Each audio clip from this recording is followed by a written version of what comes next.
If you've spent any time on social media lately, you've definitely seen it. Phrases like divine feminine or masculine energy, they're everywhere. It's become this massive trend. But what does it all actually mean? Today, we're going to dig into the ideas, the rituals, and the controversies behind this whole spiritual movement. All right, here's our game plan. We'll kick things off with the basics. What are these energies anyway? Then we'll look at how they might show up in your day-to-day life. After that, we'll explore the spiritual side of things, look at it all through a psychological lens, and finally, we'll get into the really important context and the critiques. So, first up, what are we really talking about here? Well, the core idea, the most important thing to get, is that this isn't about being a man or a woman. Not at all. It's about a universal duality, a pair of complementary energies that proponents say exists inside every single one of us. The whole concept borrows heavily from the ancient Taoist idea of yin and yang. So you have yin, which is seen as the feminine energy. It's receptive, it's intuitive, it flows, like the moon or water. Then you have yang, the masculine side. It's active, it's logical, it's direct. Think of the sun or fire. The goal isn't to pick a side. It's to see them as two forces that work together to create balance. Exactly like the coach Chloe Bloom puts it, these are energies we all have. So think of it like this. The argument is that your masculine energy helps you plan things, build structure, and go out and get things done. Your feminine energy, on the other hand, is what lets you be present, trust your gut, and just find joy in the moment outside of your to-do list. The whole point is that you need to integrate both to feel truly fulfilled. Okay, I know this can all sound a bit abstract, so what does it actually look like in real life, day to day? Let's ground these ideas in a super simple, practical example. Let's just picture your morning routine. A morning that's heavy on the yang or a masculine energy might be one where your eyes snap open and your brain is already running through your entire to-do list. But a yin morning, that's about being present. It's taking a minute to stretch, to really listen to what your body is telling you, and maybe even connecting with someone you love before diving into the day. It's a pretty clear picture of the difference between doing versus being. So this idea of balancing your energies, it's really just the entry point. It's the doorway into a much bigger, much wider spiritual movement that's known as the Féminin sacré, or the sacred feminine. The sacred feminine is this belief that women have an almost built-in connection to a divine, creative power. Followers often trace this idea way back to ancient archetypes, like a prehistoric mother goddess.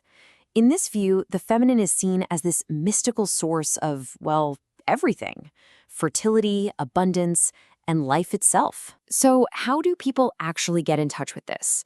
Well, rituals are a huge part of it. For instance, followers might use journaling to connect with their wild woman, their most authentic, passionate self. They might join women's circles to find support and share their experiences. And some practices even focus on awakening the sacred basin, or the pelvic area, which is seen as the body's center of creative energy. And the range of what people do is just enormous. It can be anything from expressive things like dance and painting to more quiet, introspective stuff like journaling. But the one thread that connects all of these activities, whether you're making a flower crown or learning intuitive massage, is the focus on tapping into a state that is receptive, creative, and really embodied. Okay, let's switch gears for a second and look at this from a totally different angle. Because interestingly, this whole idea of tapping into different parts of yourself has a really strong parallel in psychology, specifically in the work of Carl Jung and his famous theory of archetypes. Jung had this theory that we all tap into what he called a collective unconscious, which is like a shared pool of universal symbols and personality blueprints that all humans have access to. These are the archetypes. You can think of them as internal mirrors that show us our deepest motivations, fears, and desires. So people who practice the sacred feminine often use these archetypes as tools for getting to know themselves better. For example, by trying to connect with the sage archetype inside them, they're looking to access their own inner wisdom. Or by tapping into the hero, they're working to embody courage and determination. Some other really key archetypes you'll hear about are the lover, which is all about passion and self-love, and the rebel, which represents that independent spirit you need to go against the grain and carve out your own path. And then you've got the creator archetype, for vision and self-expression, and the explorer, which is all about the drive for freedom and discovery. The whole point of working with all of these different parts is to become a more whole, more integrated person by embracing every facet of who you are. So we've looked at the what and the how.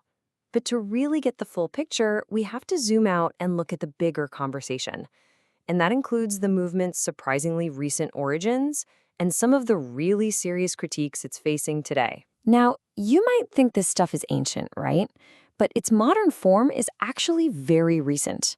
You can trace its roots pretty clearly to Wicca, which popped up in the 1950s, and then the New Age goddess movement from the 1970s. The huge resurgence we're seeing right now, that's being driven almost entirely by social media and the wellness industry. And this is where we get into some serious concerns. The French government actually has an agency that watches for cult-like movements called Miviludes, and it has issued a warning. It points to risks like the movement targeting vulnerable people, using guilt, like suggesting your illness is because your energy is unaligned, and charging huge amounts of money for workshops and so-called initiations. Then there's another powerful critique, this one coming from a feminist perspective.